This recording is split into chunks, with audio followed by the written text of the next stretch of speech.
আসসালামু আলাইকুম মালয়েশিয়া প্রবাসী ভাইগণ, আশা করি আপনারা প্রত্যেকে ভালো আছেন।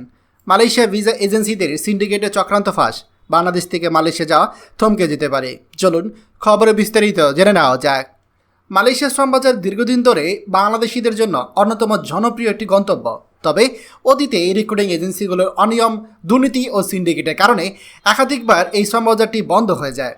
তদন্ত সংস্থার তথ্য অনুযায়ী অন্তত 100টি এজেন্সি শ্রমিকদের কাছ থেকে সরকারি নির্ধারিত ফির বাইরে কোটি কোটি টাকা হাতিয়ে নিয়েছে। সিআইডির তথ্য বলছে, এজেন্সিগুলো গোপনে সিন্ডিকেট গড়ে তোলে এবং মালয়েশিয়ায় কর্মী পাঠানোর নামে কয়েক হাজার কোটি টাকা পাচার করেছে। শুধু একটি প্রতিষ্ঠানেই কয়েকশো কোটি টাকা অবৈধভাবে আয় করেছে বলে তদন্তে বেরিয়ে এসেছে। অনেক সাবেক সংসদ সদস্য ও প্রভাবশালী রাজনীতিবিদের নামও রয়েছে এই চক্রে। সরকার এখন এইসব দুর্নীতিবাজ এজেন্সিদের বিরুদ্ধে মানি লন্ডারিং মামলা ও সম্পদ জব্দের মতো কঠোর পদক্ষেপ নিচ্ছে। তদন্তকারীদের মতে পূর্বে এই ধরনের অনিয়মের কারণে 2018 সালে মালয়েশিয়ার শ্রমবাজার বন্ধ হয়ে গিয়েছিল। পরে সীমিত আকারে চালু হলেও আবারও সিন্ডিকেটের দৌরত্ব বাড়তে থাকে।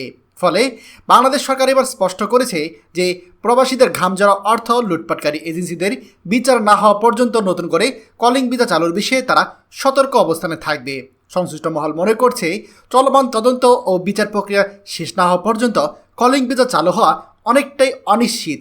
অতএব শ্রমবাজার খুললেও আগের মতো সিন্ডিকেট বা দালালের মাধ্যমে নয়, বরঞ্চ স্বচ্ছ প্রক্রিয়ার মাধ্যমে যেন বাংলাদেশি কর্মী যেতে পারে, সে বিষয়টি এখন সরকারের প্রধান অগ্রাধিকার। আমাদের প্রবাসীদের মনে প্রশ্ন আরও গভীরভাবে এসেছে যখন আমরা দেখেছি যে এই যে ক্যাথারসিস ইন্টারন্যাশনাল এর মালিক, তার 500 কোটি টাকার সম্পদ জব্দ করা হয়েছে।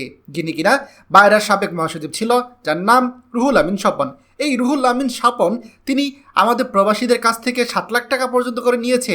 আর এই 7 লাখ টাকা পর্যন্ত নিয়ে সেই টাকাগুলো সে বিদেশে পাচার করেছে। এই রকম অসংখ্য এজেন্সি আছে।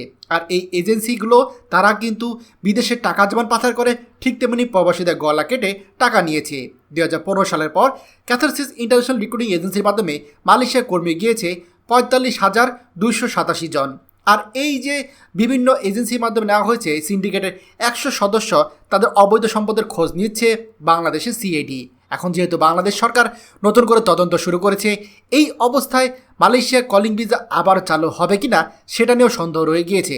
কারণ এই যে বিভিন্ন পাচার চক্র, সিন্ডিকেট চক্র, তাদের অনেক বড় একটা সিন্ডিকেট চক্র রয়েছে দেশ এবং বিদেশে। তারা হয়তো চাইবে না কোনোভাবে এই লোকগুলোর বিচার হোক। আর এই বিচার প্রক্রিয়া যদি শুরু হয়ে যায়, তাহলে তারা মালয়েশিয়া কলিং ভিসাই চালু করতে দিবে না। বিদেশ থেকে হয়তো তারা এ বিষয়ে চাপ প্রয়োগ করতে পারে মালয়েশিয়া সরকারের মাধ্যমে। দেখার বিষয় বাংলাদেশ সরকার এই চাপ সামলে কলিং ভিসা এবং এই সিন্ডিকেটের বিচার করতে পারে কিনা একসাথে। খবরটি আমাদের মালয়েশিয়া প্রবাসী সকল ভাইদের সাথে এখনই শেয়ার করে সবাইকে এই গুরুত্বপূর্ণ খবরটি জানার সুযোগ করে দিন। আর আপনি যদি আমাদের এই চ্যানেল নতুন হয়ে থাকেন, অবশ্যই আমাদের চ্যানেলটিকে সাবস্ক্রাইব করুন মালয়েশিয়া সকল গুরুত্বপূর্ণ খবরাখবর সবার আগে পাওয়ার জন্য। ধন্যবাদ সবাইকে। আমাদের সকল ভিডিও আপডেট সবার আগে পেতে আমাদের চ্যানেলটিকে সাবস্ক্রাইব করুন। সাবস্ক্রাইব করতে সাবস্ক্রাইব বাটনে ক্লিক করুন এবং বেল আইকনে চাপুন, যাতে আমাদের কোনো নতুন ভিডিও আপনি মিস না করুন।